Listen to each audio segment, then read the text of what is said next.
Hello, hello, hello, everyone. My name is John Sierra, and I'm a Tolkien scholar. And what that means is that I study the works of J.R.R. Tolkien and have for quite some time, and have amassed a large amount of wisdom and knowledge regarding his works. And I pass that on to you in the form of answering any and all questions you have. So, if you have any sort of question about the works of J.R.R. Tolkien, whether it's The Hobbit or The Lord of the Rings or The Silmarillion or anything else really, I'm the guy that you can come and ask those questions of. And I have a lot of fun doing it, and this YouTube channel has been a great outlet as well. I mainly answer questions on Quora, so if you want to ask a question, you can do so in the comments right here, or if you have a follow-up question to anything that I talk about today, you could ask that as well there, and I'll just answer you there. But if you want to be featured in a video, the easiest way is through Quora. There is a link to my Quora in the description. It's a knowledge-sharing platform where you can ask any question that you can think of and have people with relevant experience or expertise or knowledge or wisdom answer your relevant educational credentials as well. And if you ask any sort of if you ask any sort of question about Tolkien on Quora, you're going to get a list of people that would be good to answer it, and you can sort of get their attention by tagging them. It's called an Ask to Answer. My name will be at or near the top of that list. And of course, like I said, you can just go straight to my Quora account in the description of this video. There's another way to do it, which is right here on YouTube, which you would think is easier, but personally, I think it's weird because you have to use the mobile app. I don't know why you have to use the mobile app. You can't just do it on a computer or whatever. But if you're on the mobile app, all you have to do is click on my channel and then go to join the community, and then you can make a post there, and I'll get to it when I can. Try to keep the questions a little compact. If you have a lot to say, that's fine, but what you could do is you could leave a comment to say the rest, because I do bring those over to Quora to post as sort of articles over there for my own archive, and that's where I'm writing. So they only let you have I think 250 characters for the for the title there. So try to think of it like a tweet. Anyway, we have 10 questions to get to, of course. I wasn't feeling all that well this past week, so I, didn't really get to write as much as I would have liked, but I did get to 10 questions. And of course, we're going to do a reading. But of course, welcome in everybody, and I'm going to ask you to like the video, hype the video if you see the hype button, share the video with anybody you think might be interested, and of course, subscribe if you haven't already. Today, I'm going to read you a little bit from The Fall of Gondolin, which this is a great collection of many different versions of the story, The Fall of Gondolin. And because it came up in one of the answers, and we're going to talk about this a little bit later, I thought I would read from the last version of The Fall of Gondolin. In this book, it's simply called The Last Version, which is the version of The Fall of Gondolin that Tolkien was working on when he died. So it's unfinished, and it was previously published in Unfinished Tales under the title of Tuor and His Coming to Gondolin. And it was actually, I believe, the very first story in, it was either that or The Children of Hurin was the very first story in Unfinished Tales. I just pulled it down so I can actually see.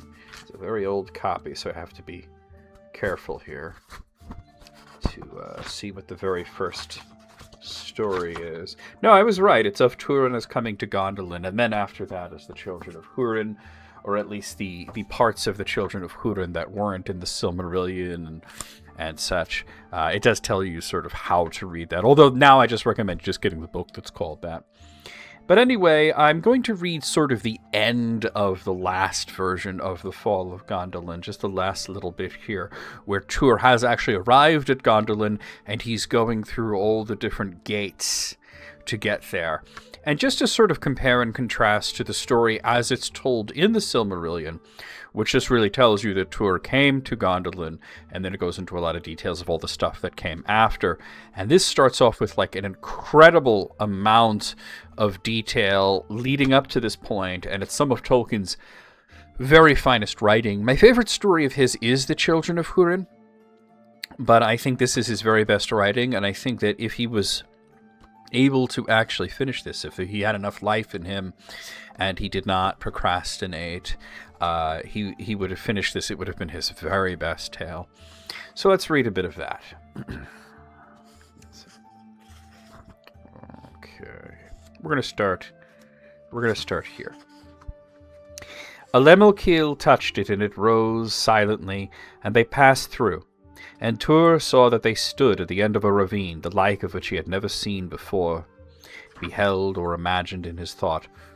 Long though he had walked in the wild mountains of the north, for beside the Orfalk Echor Kirith Niniak was a groove in the rock.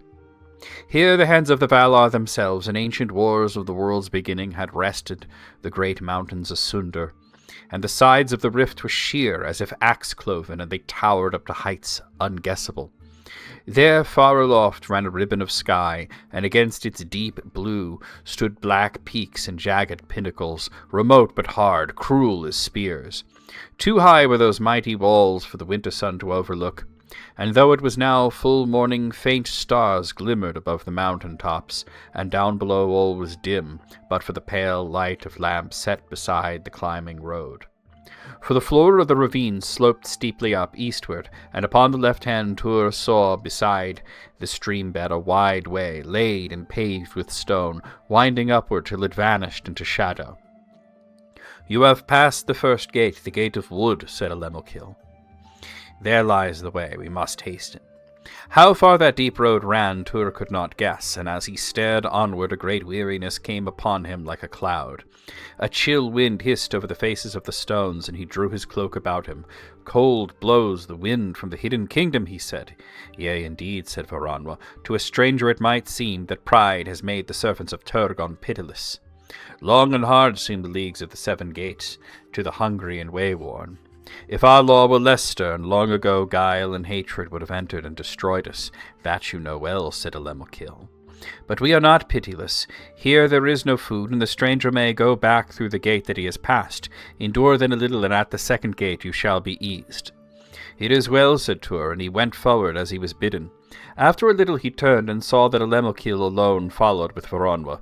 "There is no need for more gods," said Lemilkil, reading his thought. "From the Ofalch there is no escape for elf or man, and no returning." Thus they went up the steep way, sometimes by long stairs, sometimes by winding slopes, under the daunting shadow of the cliff, until some half-league from the wooden gate, Tur saw that the way was barred by a great wall built across the ravine from side to side, with stout towers of stone at either hand. In the wall was a great archway above the road, but it seemed that masons had blocked it with a single mighty stone. As they drew near, its dark and polished face gleamed in the light of a white lamp that hung above the midst of the arch. "Here stands the second gate, the gate of stone," said Lemilkil. And going up to it, he thrust lightly upon it. It turned upon an unseen pivot until its edge was toward them, and the way was open upon either side, and they passed through into a court where stood many armed guards clad in grey. No word was spoken, but Lemilkil led his charges to a chamber beneath the northern tower, and there food and wine was brought to them, and they were permitted to rest a while. "Scant may the fare seem," said Lemilkil to Tur, "but if your claim be proved hereafter, it shall richly be amended." "It is enough," said Tur. Faint were the heart that needed better healing. And indeed such refreshment did he find on the drink and food of the Noldor, that soon he was eager to go on. After a little space they came to a wall yet higher and stronger than before, and in it was set the third gate, the gate of bronze. A great twofold door hung with shields and plates of bronze, wherein were wrought many figures and strange signs. Upon the wall above its lintel there were 3 square towers, roofed and clad with copper, that by some device of smithcraft were ever bright and gleamed as fire in the rays of the red lamps, ranged like torches along the wall. Again silently they passed the gate, and saw in the court beyond a yet greater company of guards in mail that glowed like dull fire, and the blades of their axes were red. Of the kindred of the Sindar of Nevrest for the most part were before those that held the gate. Now they came to the most toilsome road, for in the midst of the Orfach the slope is at the steepest. And as they climbed, Tur saw the mightiest of the walls looming dark above him. Thus at last they drew near the fourth gate, the gate of written iron. High and black was the wall, and lit with no lamps. 4 towers of iron stood upon it, and between the 2 inner towers was set an image of a great eagle wrought in iron, even the likeness of King Thorondor himself, as he would alight upon a mountain from its high airs. But as Tur stood before the gate, it seemed to his wonder that he was looking, through boughs and stems of imperishable trees, into a pale glade of the moon. For a light came through the traceries of the gate, which were wrought and hammered into the shapes of trees with writhing roots and woven branches, laden with leaves and flowers. And as he passed through, he saw how this could be, for the wall was of great thickness, and there was not 1 grille, but 3 in line, so set that, to one who approached in the middle of the way, each formed part of the device, but the light beyond was the light of day. For they had climbed now to a great height above the lowlands where they began, and beyond the iron gate the road ran almost level. Moreover, they had passed the crown and heart of the Ecuroth, and the mountain towers now fell swiftly down toward the inner hills, and the ravine opened wider, and its sides became less sheer. Its long shoulders were mantled with white snow, and the light of the sky, snow-mirrored, came white as moonlight through a glimmering mist that filled the air. Now they passed through the lines of the iron guards that stood before the gate, black were their mantles and their mail and long shields, and their faces were masked with visors, bearing each an eagle's beak. Then Alemachil went before them, and they followed him into the pale light, and Tur saw beside the way a sward of grass, where like stars bloom the flowers of Uilus, the evermind that knows no season and withers not. And thus in wonder and lightening of heart he was brought to the gate of silver. The wall of the 5th gate was built of white marble, and was low and broad, and its parapet was a trellis of silver between 5 great globes of marble, and there stood many archers robed in white. The gate was in shape as 3 parts of a circle, and wrought of silver and pearl of Nevrest in the likenesses of the moon. But above the gate, upon the midmost globe, stood an image of the white tree Telperion, wrought of silver and of malachite, with flowers made of great pearls of Balar. And beyond the gate, in a wide court paved with marble, green and white, stood archers in silver mail and white-crested helms, 100 upon either hand. Then Alemachil led Tur and Varanwa through their silent ranks, and they entered upon a long white road that ran straight towards the 6th gate. And as they went, the grass-sward became wider, and among the white stars of Uilus there opened many small flowers like eyes of gold. So they came to the Golden Gate, the last of the ancient gates of Turgon that were wrought before the Nirnieth. And it was much like the Gate of Silver, save that the wall was built of yellow marble, and the globes and parapet were of red gold, and there were 6 globes, and in the midst upon a golden pyramid was set an image of Lorelin, the tree of the sun, with flowers wrought of topaz in long clusters upon chains of gold. And the gate itself was adorned with discs of gold, many rayed in likenesses of the sun, set amid devices of garnet and topaz and yellow diamonds. In the court beyond were arrayed 300 archers with long bows, and their mail was gilded, and tall golden plumes rose from their helmets, and their great round shields were red as flame. Now sunlight fell upon the further road, for the walls of the hills were low on either side and green, but for the snows upon their tops, and Alemachil hastened forward, for the way was short to the 7th gate, named the Great, the gate of steel that Maeglin wrought after the return from the Nirnieth, across the wide entrance to the Orfach Echor. No wall stood there, but on either hand were 2 round towers of great height, many windowed, tapering in 7 stories to a turret of bright steel, and between the towers there stood a mighty fence of steel that rusted not, but glittered cold and white. 7 great pillars of steel there were, tall with the height and girth of strong young trees, but ending in a bitter spike that rose to the sharpness of a needle. And between the pillars were 7 crossbars of steel, and in each space 7 times 7 rods of steel upright, with heads like the broad blades of spears. But in the center, above the midmost pillar and the greatest, was raised a mighty image of the king helm of Turgon, the crown of the hidden kingdom, set about with diamonds.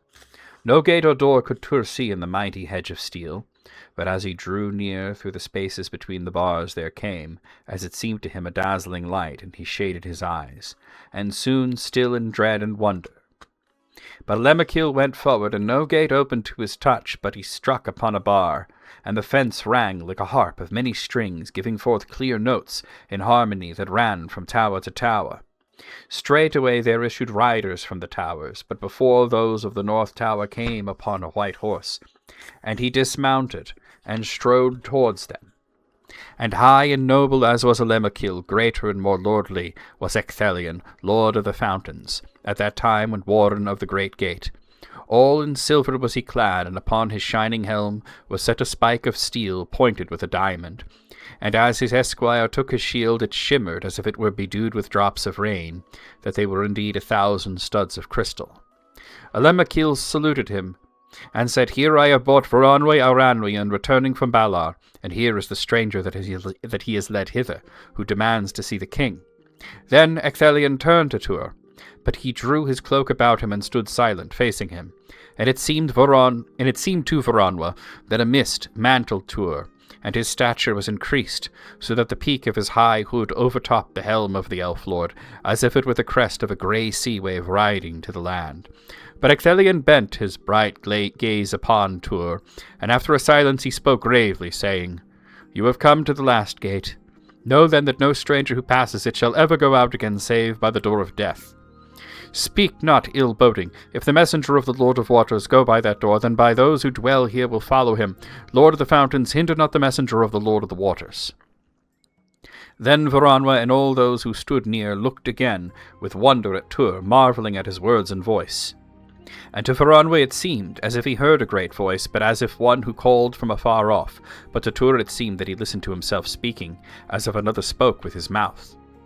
For a while Ecthelion stood silent, looking at Tuor, and slowly awe filled his face. As if in the grey shadow of Tuor's cloak he saw visions from far away. Then he bowed, and he went to the fence, and laid hands upon it, and gates opened inward on either side of the pillar of the crown. Then Tuor passed through, and coming to a high sward that looked over the valley beyond, he beheld a vision of Gondolin amid the white snow. And so entranced was he that for long he could look at nothing else, for he saw before him, at last, the vision of his desire out of dreams and longing. Thus he stood and spoke no word. Silent upon either hand stood a host of the army of Gondolin. All of the 7 kinds of the 7 gates were there represented, but their captains and chieftains were upon horses white and grey. Then even as they gazed on Tuor in wonder, his cloak fell, and he stood there before them in the mighty livery of Nevrist. And many were there who had seen Turgon himself set these things upon the wall behind the high seat of Vinyamar. Then Ecthelion said at last, Now no further proof is needed, and even the name he claims as son of Ur matters less than this clear proof that he comes from Ulmo himself.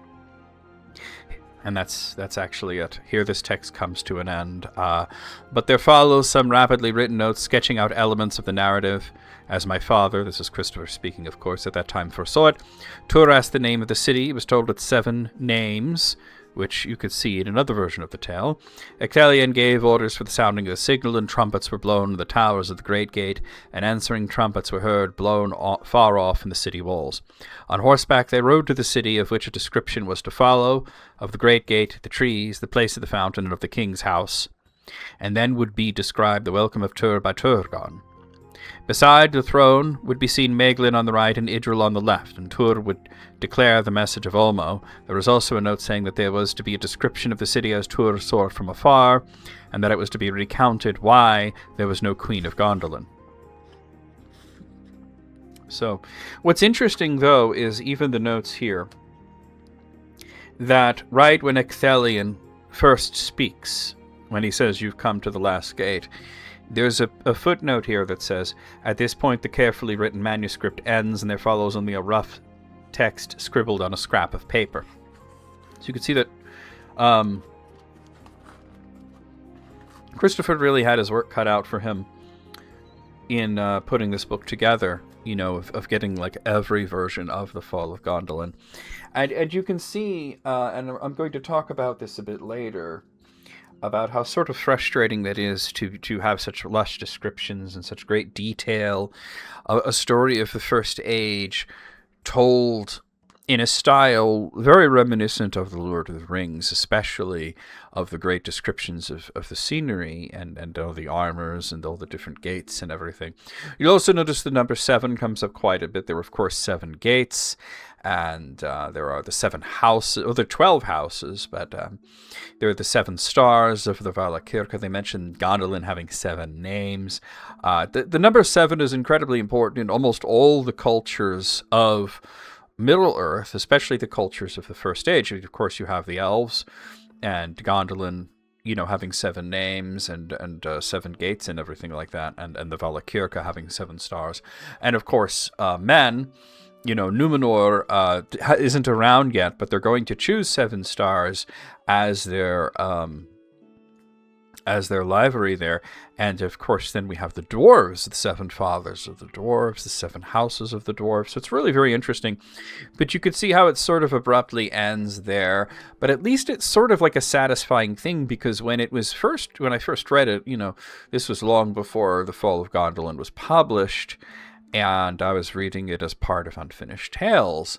And so, just from the title Unfinished Tales, you can expect them to just sort of stop at some point, and there are a few that are, very unsatisfying in that way, like The Mariner's Wife, which is a great tale of the Second Age that just really stops, at a very, very bad time for it to stop. Like I said, I'm going to talk more about that later, but this one sort of stops in a good place, because especially that it was presented not as The Fall of Gondolin, but of Turin as coming to Gondolin, almost sort of like this prequel to certain events in the Silmarillion. But of course, later we found out that this was Tolkien writing The Fall of Gondolin as a very detailed, extremely really lush novel form that he never got to finish. Some of the stories that he didn't finish were not finished simply because he just got distracted by something else, or he lost interest, or he would say, well, I got to start over again. And that happens a lot. There's another author, more contemporary, of course, Stephen King, who once said that if you want to write a story, really the way to go about it is to just rush through the first draft. Just get from the beginning to the end. Don't stop for anything. Don't stop to revise anything. Don't stop to change anything. Don't worry about if it's good or not. Just get from the beginning to the end. And then go back and start the revising. And then, because it's already finished, now all you have to do is make it good. Whereas Tolkien would start saying, well, hold on, I could do better. And he would start nitpicking at every sort of detail and fall into that trap, which is why so few of Tolkien's stories are finished, and so few of them are published within his lifetime. That being said, we do have 10 questions to get through. I hope you guys enjoyed a little bit of The Fall of Gondolin there. Let's get to your first question.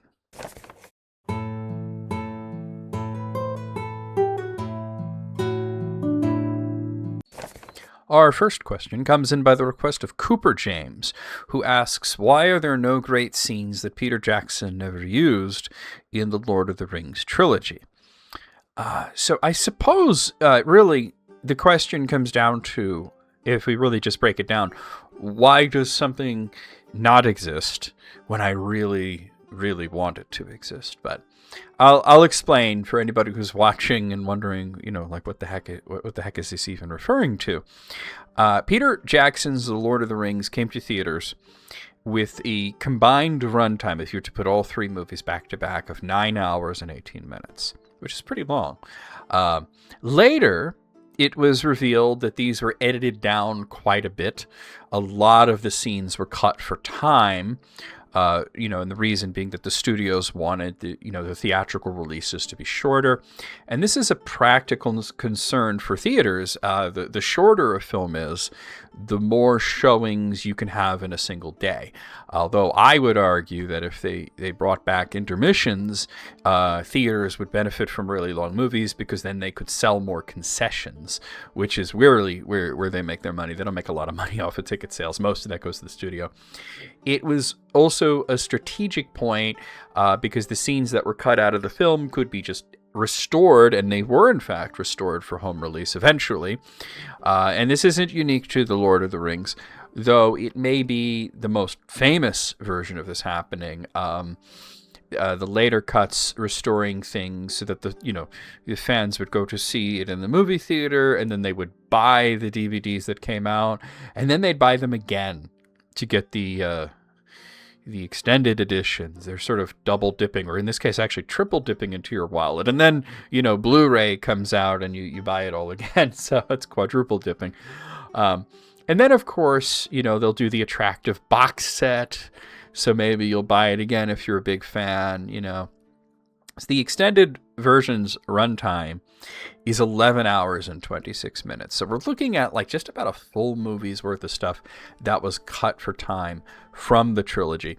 Now, the extended editions, as they are called, are essentially a director's cut, meaning that these are the films presented the way that Peter Jackson wished them to be presented. And sometimes there are, with some movies, there might be some other cuts, and there could be actually a lot of different versions of a single movie simply because they're differing, conflicting visions, I should say, of what it should be.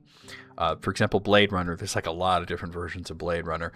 But in this case, we got what the director intended, the extended edition. So Peter Jackson, at some point, mentioned that there was a scene that he filmed that was not used, not even in the extended version. And this was likely not because it was cut for time, but probably for a different reason. Maybe he felt that the scene just didn't work. And this was supposed to be a scene where you would see a younger, clean-shaven Aragorn meeting Arwen in Lothlorien, and most likely this would be the scene where they pledge their love to each other, as mentioned in the story The Tale of Aragorn and Arwen. So the existence of a scene like this that didn't even make it into the extended version, it starts to get people's imaginations sort of running wild about, what else didn't make it? What else are we missing out on? Did they film The Scouring of the Shire? Was The War on the North filmed? So they started to think of these sort of extended edition. The fans would sometimes refer to it as a mithril edition. And this is rumored for a long time, until very recently Peter Jackson's just sort of straight up came out and said, well, other than this one flashback scene that he mentioned, there really isn't a lot.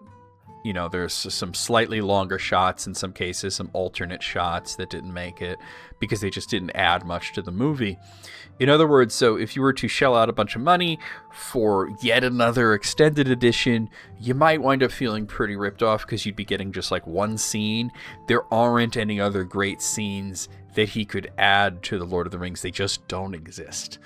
And that, physical home media is just not as popular as it once was as well. So the cuts that were made that, didn't end up in the extended editions, according to the director, either, like I said, they didn't add anything to the film, or they're just so small that most people are not going to notice them. One example of a scene that didn't work and was actually never even completed was a physical battle between Aragorn and Sauron. Sauron would appear at the Black Gate and fight Aragorn. And you could actually see this scene on YouTube. And it has very unfinished special effects. The parts of it that weren't shot were animated storyboards, or even some rehearsal footage is thrown in there. The reason that the scene was scrapped was because he just didn't like it. He didn't feel that it worked. So it was unfinished, so it can't really be added back into the film in any sort of way that makes sense. Unless, of course, they did something like the absolutely horrific director's cut of Ray, which had outtake scenes that were directly integrated into the film. I don't think anybody wants that. If you've ever seen Ray director's cut, you know what I'm talking about, because there would be a scene and one of the actors would mess up the line, and then it would sort of rewind and show it again, and you'd see basically the same thing 3 or 4 times in a row, and it really takes you out of the movie. That's the sort of thing that should be either in bonus features, or you showed in the credits or something, but not in the actual movie. So when Peter Jackson says there aren't any great scenes left to add, he's saying that he really doesn't have anything unless he was to do reshoots, but it's been decades. It's not going to happen, All right, let's move on to the next question.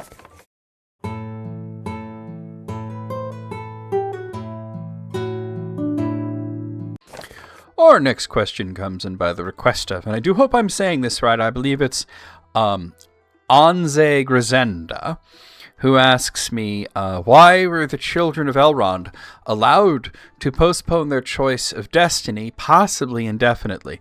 It seems that choosing mortality after living for 2,000 plus years, like Arwen allegedly did, is cheating the system and living the lives of both races. Before I even get to this, I had written a whole answer, but then one of the other great Tolkien writers in the Grey Havens mentioned that, the misuse of the word allegedly. It isn't alleged that this happened. This actually happened. When you say something is alleged, you're saying that a person is being accused of doing something, but they're sort of innocent until proven guilty. So you're saying that they're accused of it, but we haven't proven that it's happened. So one can't live the life of both races. It's impossible to do that. And so it's sort of wrong to think in that sense. There are so many reasons why this line of reasoning is incorrect, but I'm going to focus on just a very few because there's no reason to dogpile somebody. For one, you cannot live as an elf and as a man because an elf knows that they will never die, and a man knows that he will die. If you're given a choice whether you're going to die or not, it would be, I think, abject insanity to ask somebody, hey, do you want to eventually die or do you want to just never die? And then expect them to just answer immediately without maybe taking some time to consider the ramifications of both. The second thing is that this sort of thing is predicated on the idea that more life is a good thing for mortals. Now, I can't speak for Eladon and Elro here, because we don't actually know what they chose. But we do know that Arwen chose mortality. If she had chosen immortality, she could still have married Aragorn. There was nothing that would stop that from happening. She could stay in Middle-earth until he died, and then she could have sailed to the west and lived out, the rest of her life until the end of the world. And I would make the argument that doing that would be cheating the system. She would get to be with Aragorn and then still join her kin in the West. However, if you think that way, you're not really considering that she doesn't know if she'll ever see Aragorn again, at least not until the world itself ends. And she doesn't know when that's going to happen. Choosing mortality means that she dies, yes, but that she gets to go wherever it is that he would go to. She gets to join him in whatever afterlife there is. You have to just put yourself in the mindset that Tolkien doesn't think of death as a bad thing. It's part of the process of life. And he absolutely believed that we go somewhere, that we don't just end. So when you start to say, well, death is bad, so therefore living for a really long time and then dying anyway is sort of cheating the system. But you're not really getting the benefits of both, because the benefit of immortality is knowing that you won't die, and then eventually realizing that that's not a benefit at all because you grow weary of the world. Numenor, they were given more life, and they were allowed to be really close to the Undying Lands, but without ever being allowed to actually go there, not even to visit. And that was a big mistake that the Valar made, because this mortal fear of death was instilled in us by Melkor, who told us, the mortals, that there is no afterlife. So this made this Númenórean demand for immortality, or at the very least more life within the circles of the world, a very pressing demand that led to their fall from grace and their inevitable destruction. The last thing that I'll talk about is that unlike Eärendil and Elwing, who sailed to the west, Arwen and her brothers were born in the early Third Age of Middle-earth, very far removed from those events, but also very far removed from the events of the late Third Age that they would wind up taking part in. So if we have Arwen forced to make her choice to be mortal early on, she would wind up dying long before Aragorn is born. giving him very little motivation to fulfill his own destiny. If she makes her choice early on to be immortal, she'd still be around, but I don't think, it would be agonizing for her to fall in love with someone whose doom she could not share. It would be like Finrod and Andrath all over again, or the tragedy of Imrazor and Mithrilus. Ilúvatar and the Valar, they sort of, whenever they could, they bent over backwards to try and make lovers stay together when they could. Even they gave Finwë a very rare divorce simply because it was argued by one of the Valar that his love for Indus was the exact thing that the elves needed to recover from what Melkor did. Ulmo sent the mortal tour to Gondolin. We just read a bit of that story. He could have just sent Voronwa, who was an elf, and he was welcome in Gondolin, and he was nearby, and he could have sent that message. But he specifically mentions the birth of a star, meaning that he sent Tur specifically because he was going to fall in love with Idril and give birth to Eärendil, or Idril would give birth to Eärendil, setting up the victory of the host of the Valar and the events of the Lord of the Rings and the downfall of Sauron.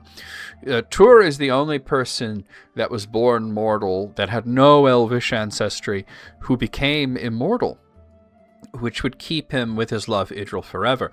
The Valar, despite what some people say, they do know what they're doing. Well, with Numenor, they made mistakes, but they generally know what they're doing. And even the mistakes made in Numenor eventually led to Sauron's downfall. It all served a purpose. So, the foresight that's granted to them is yet another reason why there's really no hurry for Arwen and her brothers to make their choice. It isn't about what life you live, but it's where you end up, either stuck forever or free from the world. The fact is, we don't know how long Eärendil and Elwing and Elrond and Elros would have been allowed to make their own choice. We know that they made them very quickly. Eärendil, he didn't even want to be immortal. He chose to be immortal because Elwing chose to be immortal, and he wanted to be with her. He did not wish to be sundered from her. It's because if he died, he's like, well, I don't get to see her until the world is remade. And who knows how long that is, The difference between Arwen and her brothers and their forebears is that their forebears were born mortal. So they had a very limited time to choose to be immortal before they would wind up growing old and dying, and then the choice is sort of taken away from them. Making Arwen sort of immortal by default, unless she chooses otherwise, means that she doesn't make a snap decision that has devastating effects on the events that are to follow, if that makes sense. Let's move on to the next question.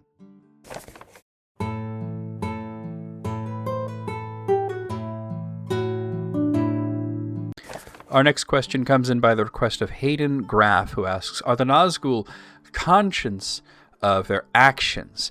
Do they want to do Sauron's bidding, or do they have no opinion of it and are following orders, or are they aware but have no choice in the matter and are powerless to stop? So the answers in very quick succession would be yes, yes, sometimes, and yes. The Nazgul, I'm sorry, I couldn't help myself. The Nazgul lost their wills when they became slaves to their rings, but they do have consciousness. They do have personality still.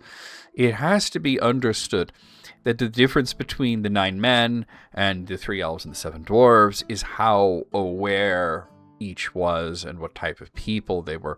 The elves were not aware that the rings were going to be used for evil until Sauron forged the One Ring, and then they refused to use the rings. They kept these 3 separate while Sauron stole the others back, because they were not in Eregion. Celebrimbor had already delivered 1 to Galadriel and 2 to Gil-galad, and even under Torment, would not reveal their location to Sauron.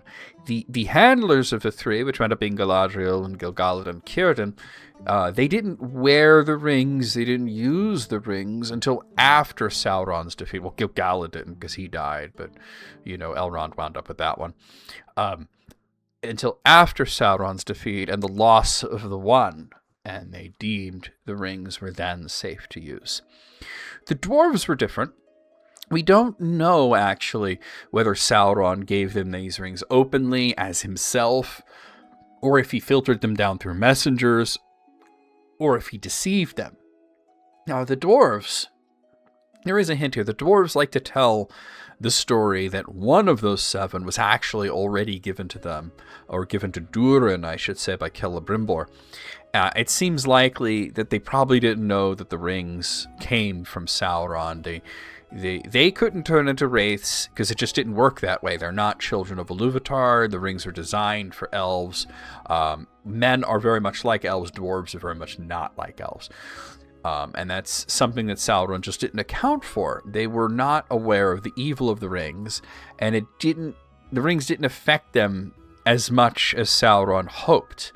Sauron learned his lesson, and when he turned to the race of men, he chose men that were either already his allies or servants, or men that were evil and thus susceptible to his control. He wasn't looking for men like Elendil, he was looking for men like Pharazôn, who desired power to control others. Thus, the men were at the time aware of the origins of the rings, though they almost certainly didn't know that they were going to be giving up their free will. This is a typical sort of deal with the devil trope, accepting power while not considering the price of said power. That being or considering that the person who's giving it to you is a liar and a deceiver as well. That being said, the Nazgul are cruel and wicked even when they're acting independently from Sauron, such as the Witch King forming the Kingdom of Angmar and going to war against the peoples of Eriador. They cannot go against Sauron's rule or do anything that he wouldn't approve of, but they do have some autonomy in his absence, filtered through the Witch King.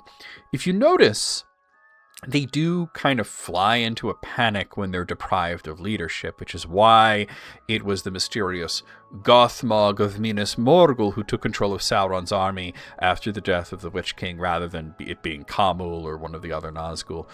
They don't have a choice but to serve Sauron, but they want to serve Sauron. It's what put them into their current situation to begin with. At one point, they might have had delusions of maybe overthrowing him and taking over the world themselves, but in taking the power given to them, they forfeited any higher aspirations. Evil doesn't love evil. Sauron's forces are made out of mercenaries and slaves and people who think that they could use him for their own goals. The Nazgul, though, they're different because they're tethered to him in such a way that they can't help but adore him. All right, let's move on to the next question.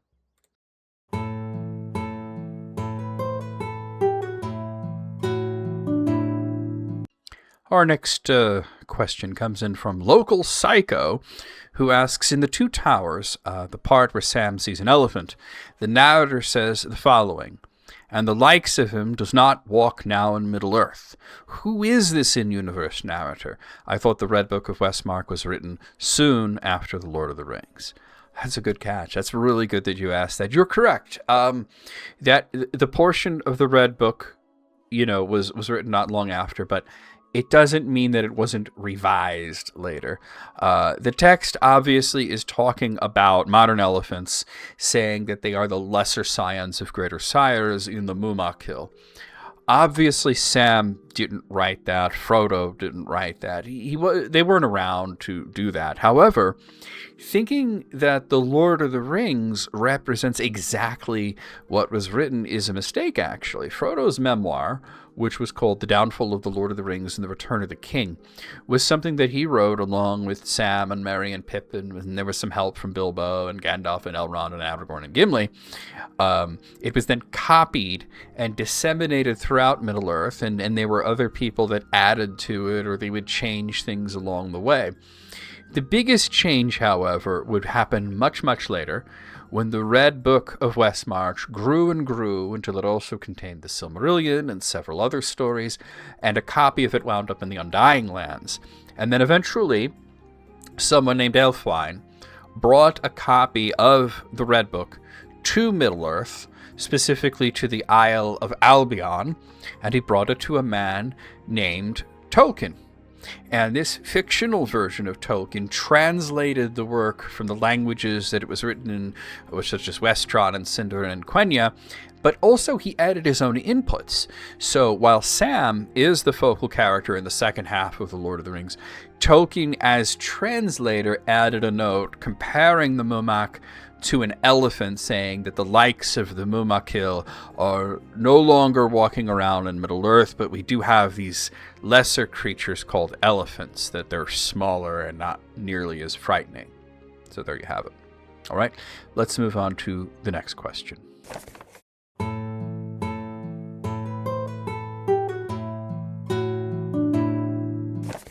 Our next question comes in from CraneBoy41, who asks, what laws of physics does the Mirrormere violate? None. Absolutely none. I have to admit, I thought this was a weird question. I'm not sure why anyone would think the Mirrormere violates the laws of physics. And if you did think that, why you would ask somebody who's not a physicist. And then why it even matters. But okay, sure, I'll try my best here. First, let's talk about what the Mirrormere is. The Mirrormere is a lake that in the deeps of time, Durin the Deathless looked into, and he saw a crown of stars above his head, or above his head in the reflection in the lake, and that was said to be a sign from the Valar. It was at that location that he founded the city of Khazad-dûm, which means dwarf manor. It was later called Moria in Elvish, which is Black Pit. It was said to be 7 stars above his head. We go back to that number again, that's 7. Similar to the Valakirka constellation, though it's unknown if it was meant to be the Valakirka formation that he saw above his head in the reflection in the Mirrormere. The 7 stars represent the 7 fathers of the dwarves and the 7 clans that arose out of them. And this was also said to be a miracle because it was daytime, which is interesting because there wasn't a sun and a moon, but then again, Tolkien was playing around with the idea that there always was a sun and a moon, and the fact that there once wasn't was just elvish myth, and maybe the dwarves knew better, and you could read about that in Morgoth's Ring. But in The Lord of the Rings, Gimli invites Frodo to see the Mirrormere and to look into it, and the idea of stars appearing in the reflection in the water but not in the sky is explained as being that they weren't actually stars, but they were shiny objects like stones in the water that would light up.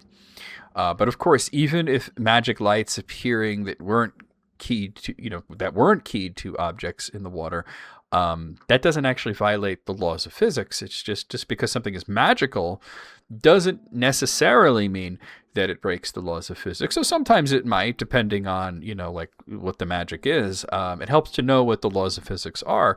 So, just going over them really quickly, the gravity, the Mirrormere is not doing anything to interfere with that. We have thermodynamics. That doesn't come into play unless the lake is creating a perfectly efficient thermodynamic process, which is impossible. But we have no reason to believe that it is. I don't believe that the lights are doing anything to break the electrostatic laws, nor anything regarding radiation or motion or relativity. Of course, that's not to say that nothing in Tolkien stories violates these laws. You could make the argument that perhaps the 2 great lamps that once lit the planet were a perfectly efficient thermodynamic process, and that's explained simply as they were made by angels. But that's pure speculation. There's really nothing specifically about the Mirrormere that violates the laws of physics as I understand them. But I do think that this question is not the question that should be asked, I should say, of a Tolkien scholar, but of a physicist. I think they would have a more interesting and probably more informative take on that. Unfortunately, I don't know any physicists that I could have asked to consult with on this, so I just sort of had to do the best that I could. I know a geologist, so if you ever have a question about Tolkien that I would need to ask a geologist about, then we would be golden there. Anyway, let's move on to the next question.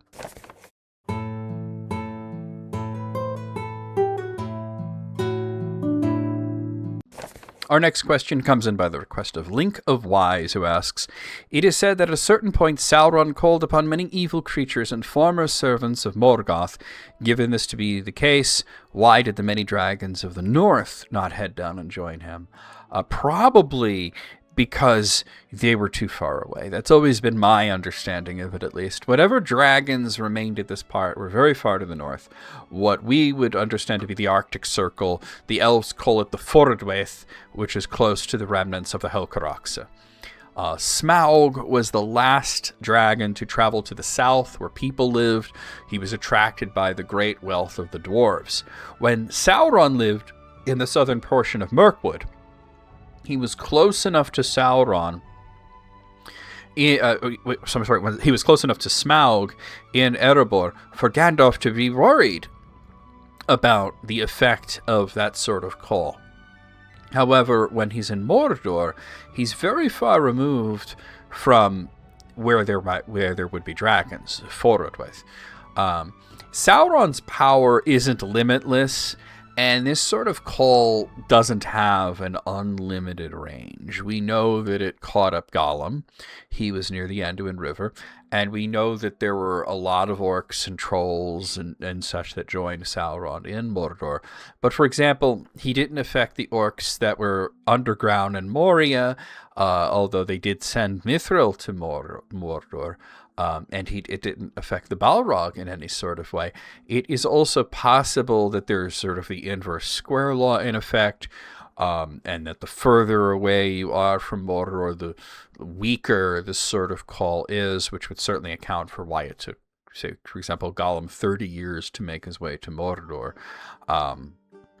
So there is that as well. So I think that, there probably are still some dragons very, very far away in the north. And, it's sort of like almost like a reference to these old sort of maps where there would be the edge of the map and it would say something like, here there be dragons, because they're basically saying, not literally that there were dragons beyond the edges of the known world, but that this is a dangerous place just simply because we know nothing about it. This is the unknown. Here there be dragons.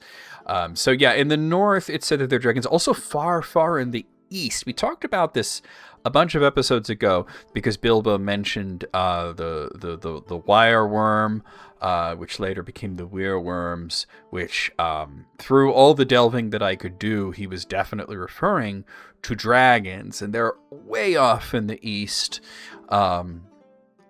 way too far away for Sauron to get their attention with that sort of call. Now, if he had regained the One Ring, well, it might have been a little bit different, but all right, let's move on to the next question.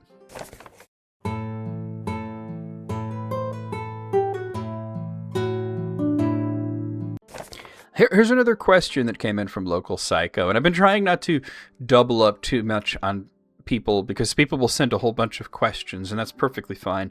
And I'll just try to space them out so that an episode doesn't get dominated by any one particular person. But I was really attracted to this question here. What is your biggest criticism of the Legendarium? What would you change if you could? And I alluded to this earlier when we were reading The Fall of Gondolin and talking about that. My biggest critique is that it's not finished. That's part of Tolkien's nature, and he never actually intended to finish all of it. He was a perfectionist, he was a procrastinator, and that's sort of a bad combination for a creative person. Of course, Tolkien said that he wished only to finish some of his stories and leave the others that were just outlined for others to take up. But he knew even that was pretty unlikely. He made a concerted effort to finish The Lord of the Rings, which he did, even though he thought it should have been longer, because he had a production deal. But unfortunately, his publisher made it very clear that they were interested in the sequel to The Hobbit and only the sequel to The Hobbit. So Tolkien shopped around the Silmarillion and its associated stories to other publishers, and the one publisher that showed interest, unfortunately, the guy that he was in contact with took ill, and the deal never happened. After the publication of The Lord of the Rings, Tolkien mostly started and did not finish new things, or he would rewrite old things, trying to figure out how to make it all work in one big cohesive mythology while also adapting to his ever-changing mind. Now, I have to say that The Lord of the Rings is fantastic. It's absolutely a monumental book, but in terms of writing, my favorite stories are The Fall of Gondolin and The Children of Húrin. He mostly finished The Children of Húrin, and his son was able to cobble it together into a very good novel, right here, The Children of Húrin, though some of the less detailed text from the Silmarillion is still in there to fill in some of the blanks. The Fall of Gondolin, I'm not going to pull it down because I pulled it down earlier. That existed in a complete form, but it was a rather outdated one that was published in the Book of Lost Tales Part 2. And of course, there is the not-so-detailed account that's in the Silmarillion, but if you want to read an amazing version of The Fall of Gondolin, of course I read a little bit of that to you guys in the intro, which is the so-called last version. It's included in both Unfinished Tales and the Fall of Gondolin book. It's amazing, and then it just stops. He died, and he never finished it. A similarly enchanting tale that just stops is The Mariner's Wife, which was published in Unfinished Tales and also in The Fall of Numenor. It literally stops at the exact moment when it was starting to get really good. It's like, wow, the story's starting to get good, and it's done. So, of course, Tolkien, he's mortal. He only had so much time in the world, so he couldn't be around forever to finish his tapestry.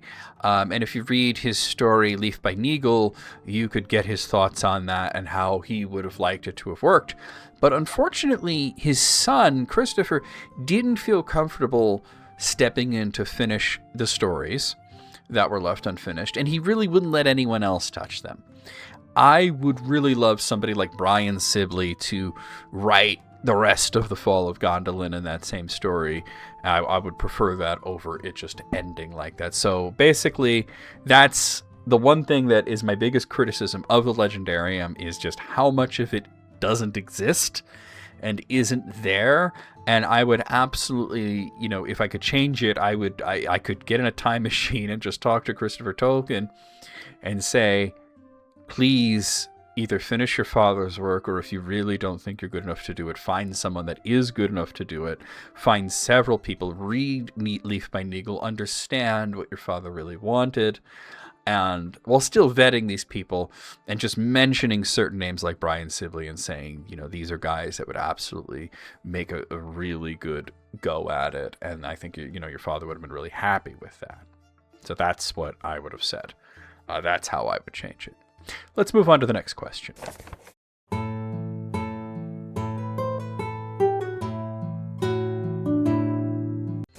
The next question comes in by the request of Colin Trelly, who asks, why was Sam considered a ring bearer and Boromir was not? Both held the ring, but did not wear it on their finger.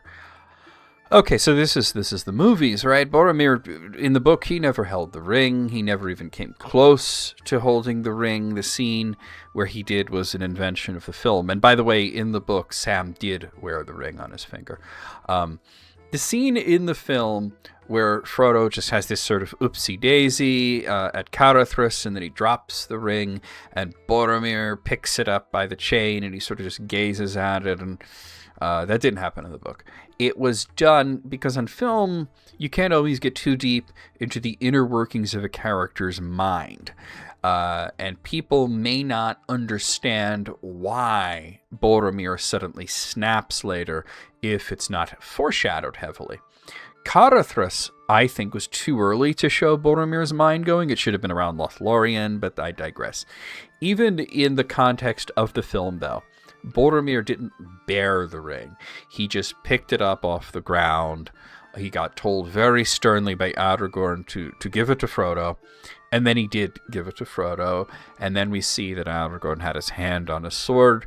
He was being very serious, and this is not only to foreshadow Boromir's fall to the allure of the One Ring, but to show that Aragorn is different. To be considered a ring bearer, Boromir would have had to carry the ring for a while, not just pick it up. That would be like saying, well, Gandalf's a ring bearer because he tossed the ring into Frodo's fire, or that Tom Bombadil, who wasn't in the films, was a ring bearer because he played with the ring for a little while at the dinner table and then handed it back to Frodo. But the real answer here is that when tallying up who was and who wasn't a ring bearer, it was all about who gets to go to the west at the end of the book. And it was decided that Sam was a ring bearer, and thus he had a place in the west. But also, since he came out of the War of the Ring relatively unscathed mentally, he had no great need to travel to the west. And he should live out his life in Middle-earth first. After all, he had a wife, and he had kids, and Boromir was dead. He couldn't go to the west. He was beyond the circles of the world. He was someplace even better, we would say. He could not go to the west. And the same is true for Gollum. Gollum carried the ring for hundreds of years, and Gollum, not on purpose, but he destroyed the ring. So, but he was dead, so he couldn't go to the west either. The idea here is that Sam is being rewarded for his actions in carrying the ring, even though it was for a very brief period of time that he carried the ring. Because he had the ring with him, and then he went into the tower and he rescued Frodo, and then he gave the ring back to Frodo. So all in all, it was really just like a few hours that he had the ring. But when he took it from Frodo, he had every intention. He thought Frodo was dead. He had every intention of finishing the quest himself. That's what really makes him a ring bearer. So that's what really makes him worthy of that reward. Boromir, like I said, you can't reward him because he's dead. So that's really important to consider. Let's move on to the next question.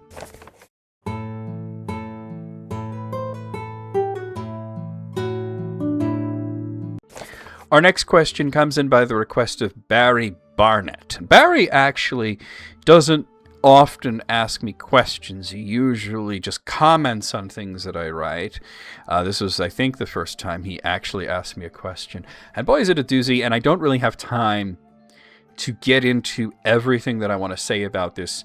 And that's fine, because I'm going to do a separate video that's going to touch on this. I've had this cooking for a long time, too. But here's the question. What do you think of the appropriation, or I say misappropriation, of terms from Tolkien, such as Palantir, Anduril, Mithril Capital, Rivendell LLC, Lembas LLC, and Erebor for surveillance, financial, and weapons manufacturing companies? This is the devilry of Isengard. It's nothing less than that. If you want to have a really bad time, go look up a video of the Palantir chairman, Peter Thiel, being asked whether he wants humanity to endure.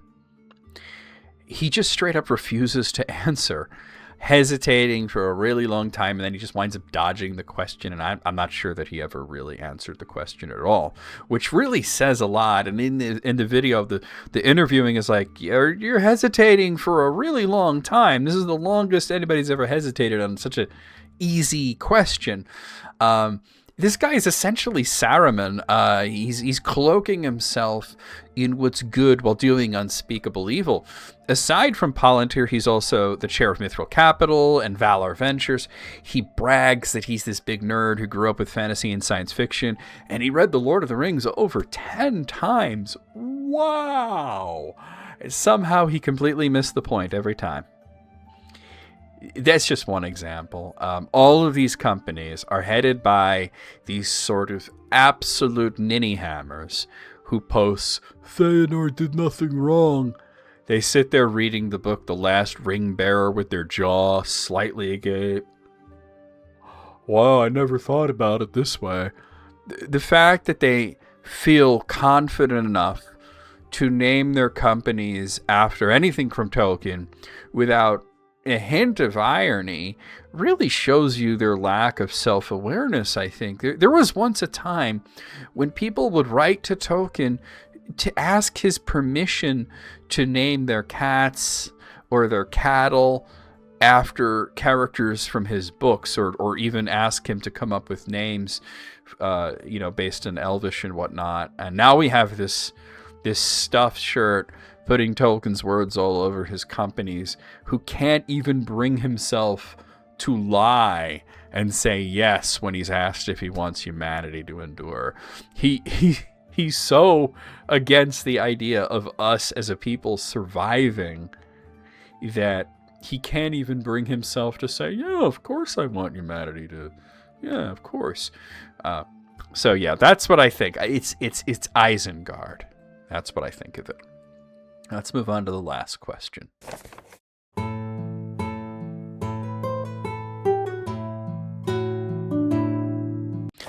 Our final question comes in by the request of John Scheidner, who asks, before encountering Gandalf the White in Fangorn Forest, Aragorn, Gimli, and Legolas see an old man at the edge of the forest who is assumed to be Saruman. Did Tolkien provide any additional explanation on this appearance? This was a good bit, I think, of misdirection, but I don't think that Tolkien felt the need to explain it any more than he did within The Lord of the Rings. I can give you more context, but it doesn't really need to be explained anymore. I think the old man was Saruman. The wild thing, at least in my opinion, is that Aragorn invited him to come and sit with them. And Saruman could have done that, and he would have probably learned quite a bit about who Aragorn and Gimli and Legolas were and what their intentions were, and he might have learned about where Merry and Pippin were, which is what he was after. But instead, he just chooses to scare off their horses. Legolas later states that he felt the emotions of the horses, stating that after running off, they suddenly felt this great joy, this elation, as if they were reunited with an old friend, which turns out to be Shadowfax. When we see an old man in the forest a little bit later on, they assume it's Saruman, but of course it's Gandalf at this point. Gandalf states that he was certainly not at their camp scaring off horses, so that it must be Saruman. No additional commentary is made by Tolkien, though we are told both before this happens and after this happens that Saruman just does this sort of thing. Éomer beforehand had warned the trio that Saruman likes to walk the land disguised as an old beggar. Then after the fall of Sauron, we see him doing that. He's with Grima, and he's in disguise as a beggar, and we're actually led to believe that he really has been reduced to being a beggar at this point. But he's still tricking everybody. He's already taken over the Shire, which is something that Gandalf figures out, and he warns the hobbits about that. We are also told in Unfinished Tales that he had been visiting the Shire in disguise for a really long time, though after a time he stopped visiting personally and started sending spies. He thought that he was unseen by the hobbits, but there were some hobbits that did see him, but they thought he was Gandalf. And this actually accounts somewhat for Gandalf's worsening reputation in the Shire over time, and it's why they were so quick to blame him for the events of Bilbo's birthday party. For what it's worth, Gandalf actually knew that Saruman had been going to the Shire, but he thought it was just Saruman being kind of silly, this harmless dalliance with pipeweed that Gandalf thought was funny because Saruman had given him the business for smoking. So Tolkien really doesn't need to comment on it further. The characters in the story are reasonably certain that it was Saruman, and it's demonstrated to be not only something that is within his character, but something that he is known to do. Anyway, that's the last question that we have for today and for this week. So let's go ahead and review the quizzes from the past week.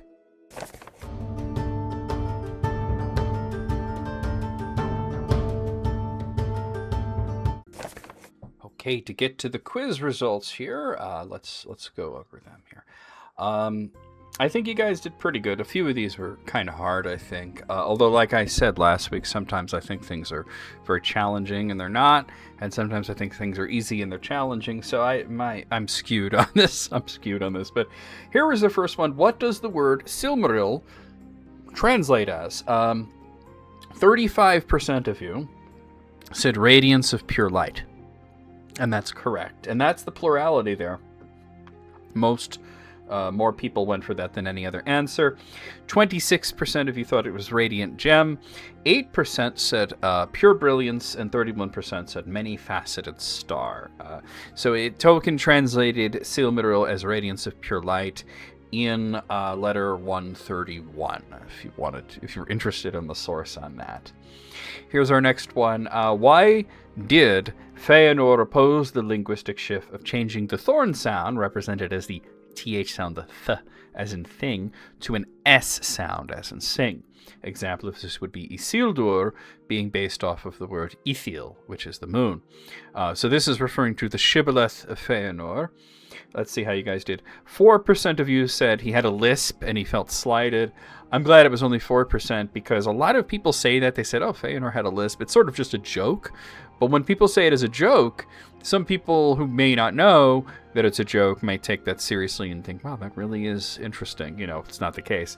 17% of you said that he was a prescriptivist who abhorred any change in linguistics. That's not true. He was actually a master of linguistics known as a lore master.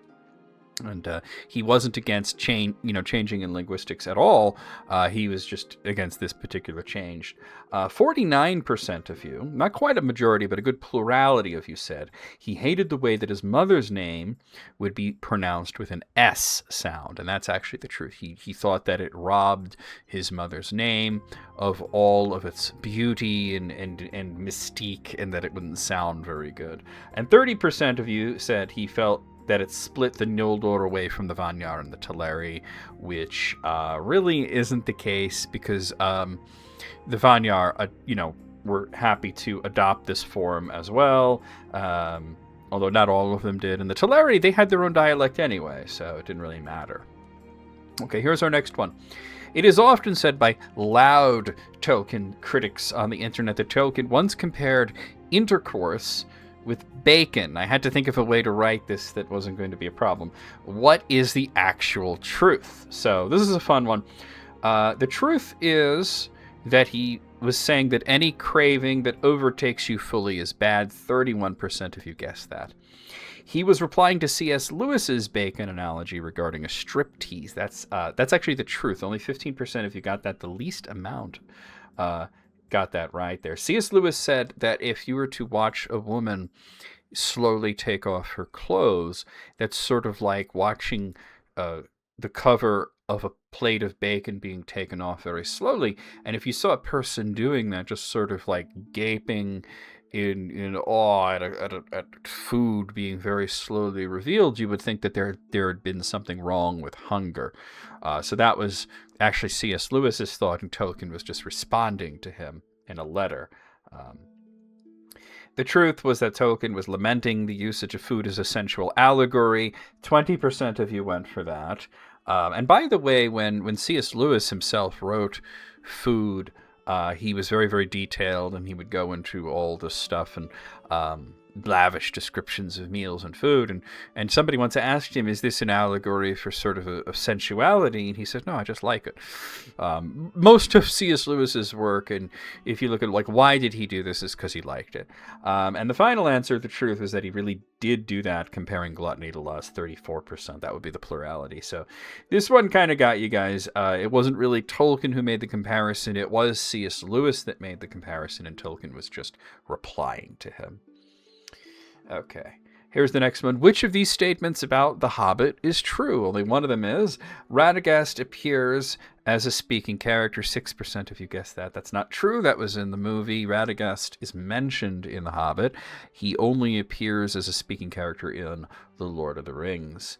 There were numerous black arrows. 27% of you went for that one. That's not true. That was also from the movie. There was just one black arrow. It was sort of Bard's lucky arrow. There was a rumor that it had actually been forged by the dwarves of Erebor, although that's not substantiated. It's just something that Bard believed may have been true. It didn't have any specific dragon slaying properties. It's just that he was saving it for last, and because he had spent all his other arrows and was about to let loose his final arrow, that's when the bird, the old thrush, came and told him about Smaug's weakness. Thranduil had a scar on his cheek. Only 7% of you guessed that. That's from the movie. Thranduil didn't have any scars that we know of. And finally, Gandalf was never referred to as Gandalf the Grey. 60% of you got that absolutely right. A good majority. Gandalf was first referred to as the Grey in The Lord of the Rings. And The Hobbit, he hints more towards himself being a white wizard because he mentions the Council of White Wizards. And that's where he went when he left the party there. Radagast actually was originally in the early drafts of The Lord of the Rings. He was called the Grey Wizard before Tolkien changed it around. Okay, here's our next one. Which of these wild facts about Elrond is not a fact at all? 17% of you said that he was raised by murderous kidnappers. That is incorrect. He was raised by murderous kidnappers. Him and his twin brother were kidnapped by Maglor and Maithros right after one of the kinslayings, and they trapped the boys in this cave, and then they later thought, well, maybe we should not let them stay there to die, and they wound up raising them. 26% of you went for the fact that his birth name given by his parents was never revealed, and that is actually true. So that was incorrect as well. That is true. We call him Elrond because these murderous kidnappers, Maglor and Maithros, that I mentioned, they named him Elrond, and they named his brother Elros. It has to do with where they were found. 43% of you went for his father was Noldor, his mother was Teleri, and his grandmother was Vanyar. That's the one that's not true. So 43% of you, good plurality, did get that absolutely correct. Those facts do not apply to Elrond. They apply to Galadriel. And finally, he was given the Ring of Powervilia by the Noldor High King Arenian Gil-galad. That is absolutely true. 14% of you thought it wasn't, though. Okay. And here's our next one. Which are the only two dwarves not mentioned to have played an instrument in The Hobbit? I did speak about this recently. 23% of you said Oin and Gloin. That was actually the right answer. Oin and Gloin are the only two dwarves in Thorin's party who either didn't have an instrument or whatever instrument they had was not mentioned. It is mentioned that first one, then another dwarf started singing. So it may have been that Oin and Gloin were sort of the lead vocalists of this little troupe, and that they started the singing. 25% of you thought it was Bifur and Bombor. That's not Bifur and Beaufort, rather. That's not true. I believe they had like fiddles of some sort, or perhaps it was clarinet. No, I think they had fiddles. I don't have it open in front of me. 16% of you thought Fili and Kili. I believe they had flutes. And 36% of you said Balin and Dwalin. I believe they had clarinets or something like that. So all of the dwarves were mentioned to have either fiddles or flutes or clarinets. Bombur had a drum. Thorin had a harp. And then, of course, it didn't mention anything specifically about Oin and Gloin. And here is our final quiz, which just went up today, or at least today as I'm recording this. Why did Tolkien prefer the spelling fairy F-A-I-R-Y over fairy as in F-A-E-R-I-E or F-A-E-R-Y? So this one you guys didn't do great on, but this is not the easiest one to find the answer to. It's in Of Fairy Stories, which you can find in a few different publications. I guess the most modern one would be Tales from the Perilous Realm. 40% of you, the plurality, said it was because he felt that they had different meanings. And I think that it's hinted that he does think that they have different meanings in the story, at least in the story Smith of Major Wootton, but that's not the reason that he preferred one over the other.